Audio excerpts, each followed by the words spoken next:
ঢাকা মাওয়া এক্সপ্রেসওয়েতে অ্যাম্বুলেন্সে যাত্রীবাহী বাসের ধাক্কায় একই পরিবারের ৩ জন সহ ৪ জন নিহত হয়েছে। মুন্সিগঞ্জের সিরাজুদ্দিন খান উপজেলার নিমতলা এলাকায় দুপুর ১২টায় দুর্ঘটনা ঘটে।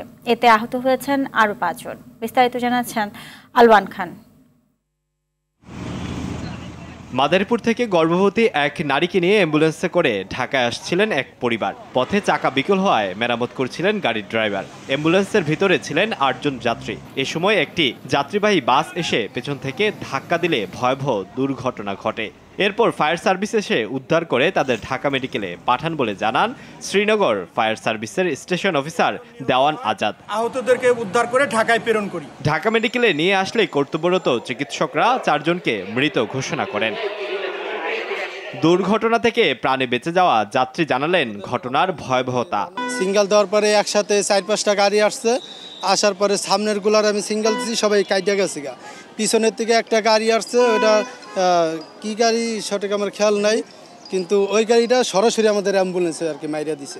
ঘাতক বাসের ড্রাইভার ও হেলপারের বিচারের দাবি জানিয়েছে নিহত পরিবারের স্বজনরা। আলওয়ান খান, RTV।